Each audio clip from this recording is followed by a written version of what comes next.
তো আমি হচ্ছি অহনা। তো আজকে তোমাদের সামনে নতুন একটা ভিডিও নিয়ে এসেছি আমি। তো এটা হচ্ছে তোমার বড় মায়ের মন্দির। তো ভিডিওটা কিন্তু লাস্ট পর্যন্ত তোমরা দেখতে থাকো, তাহলে কিন্তু তোমরা কিছুই বুঝতে পারবে না। এটা হচ্ছে বড় মায়ের মন্দির। হ্যাঁ, তো পুরো বিষয়টা আমি তোমাদেরকে ভিডিওর মাধ্যমে বলে দিচ্ছি। এখানে বড় মা হচ্ছে খুবই জাগ্রত মা। হ্যাঁ, তো এখানে সাঁকো, এটা হচ্ছে সাঁকো। তো এখানেকার মা যিনি আছেন, হ্যাঁ, তো বহু বছর আগেকার মা ইনি।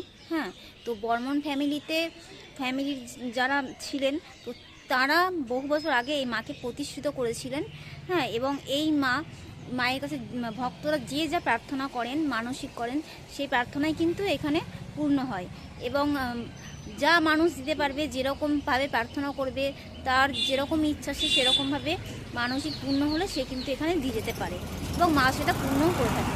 তো বন্ধুরা, পুরো ভিডিওটা তোমরা দেখতে থাকো শেষ পর্যন্ত। এবং আমার ভিডিও তোমরা যদি কোনো প্রবলেম হয় থাকে তোমাদের, তো সেটা তোমরা কমেন্ট করে আমার সঙ্গে শেয়ার করতে পারো, এবং ভিডিওটা আমার লাইক করে দিও। থ্যাংক ইউ বন্ধুরা।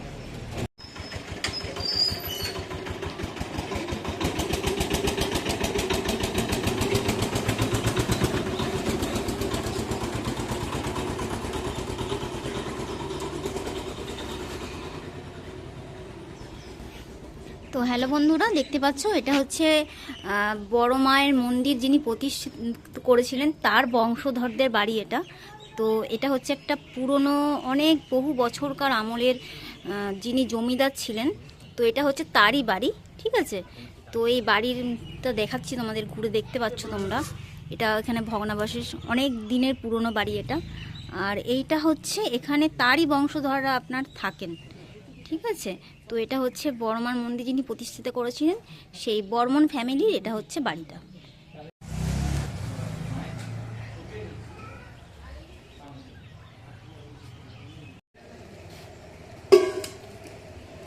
তো দেখো বন্ধুরা, এটা হচ্ছে বড় মায়ের মন্দির।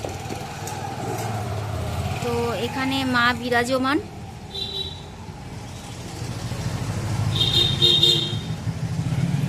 তো এই হচ্ছে মায়ের স্থান, এই হচ্ছে মায়ের মন্দির।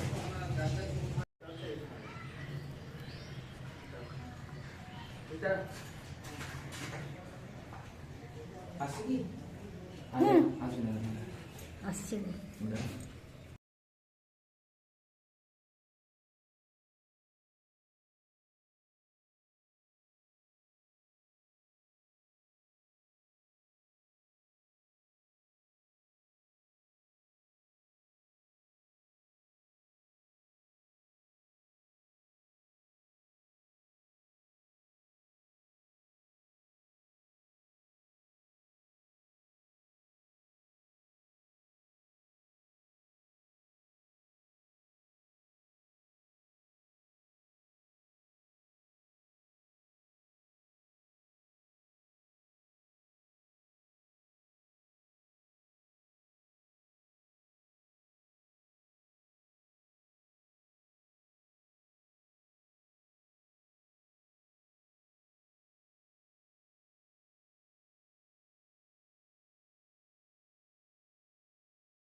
দুশো বছরে হঠাৎ দেখা যায় কি যে বাড়ির দরজায় একটা কালী ঠাকুর নামিয়ে দিয়ে গেছে। এবারে সে কেন রাত্রি প্রায় 11টা-12টা হবে নামিয়ে দিয়ে গেছে। তখন আমাদের সব, তখন তো জমিদারি ব্যাপার ছিল, লোক ডাকলেই ছুটে এসেছে, সব বলা বলি হওয়াতে তো কেন নামিয়ে দিয়ে গেছে ঠাকুর। ঠাকুর শোনা যায় যে এই ঠাকুরটা এইখান থেকে তিরিঙ্গে বলে একটা গ্রাম আছে, সেই গ্রামে ডাকাত থাকতো, এই এরিয়ায় ডাকাতি করতো। সেই ডাকাতরা সেই কালী পুজো করতো। সেই পুজো, সেই ঠাকুরটা যখন ডাকাতরা ধরা পড়ে যাচ্ছে একে একে করে, তখন তারা সেই ঠাকুরটা পুজোর জন্যে একজন বিশেষ লোকের দরকার তাদের পড়াতে, তারা আমাদের খোঁজ করে বাড়ির দরজায় নামিয়ে দিয়ে যায়।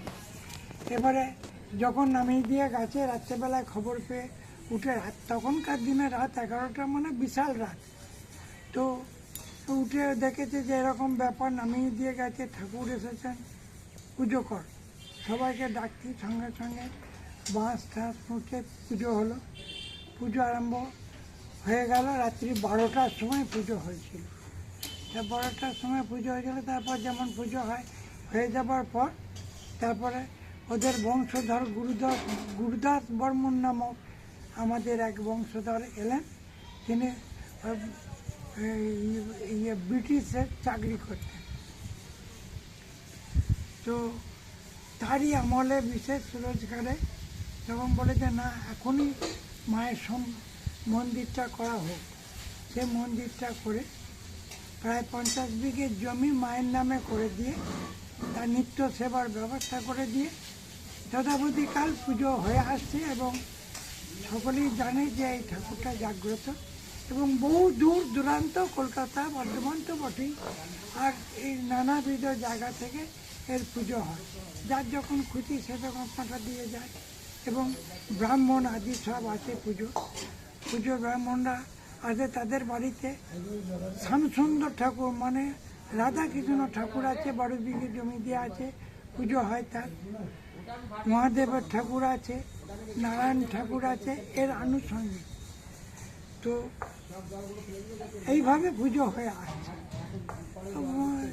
গুরুদাস বর্মন, তার পুত্র ভোলানাথ বর্মন, তার পুত্র মৃগাঙ্ক শেখর বর্মন, তার পুত্র আমরা 5 ভাই, মহিত, হরিত, দিলীপ, অজিত, সাধন, রামপ্রসাদ। এই পুজো চলছে। আর বলতে এক সময় আমাদের বাড়িতে প্রচুর সোনা দানা পয়সা করি আছে বলে অনেক ডাকাত এসেছে। ডাকাতরা ঢুকে সব ডাকাতি করলো, সব নিয়ে গেল, কিন্তু যাবার সময় তারা অন্ধ হয়ে গেল। সব ফেলে দিয়ে তখন ওই মন্দিরের কাছে দাঁড়িয়েছিল। এই নিয়ে তাদেরকে ধরা হলো। আর অলৌকিক ঘটনা আরও আছে, যার যখন অসুখ করে, যার যখন মনে অসুবিধা হয়, যার যখন মনের কোনো অভিলাপ, বাবা আমার কোনো সন্তান নাই, আমাকে একটা সন্তান দাও, আমি বাবা আমার রোজগারের কোনো অসুবিধা রয়েছে, আমাকে সেই রোজগারের ব্যবস্থা করো, এরকম নানাবিধ যার যার অভিযোগ সে সেখানে জানালে সেই মনসন্তুষ্টির জন্য যখন তাদের মনসন্তুষ্ট হয়, তারা তখন মাকে কোনো সোনা দানা, ঠাকুরের পাঁঠা, পুজো ইত্যাদি সব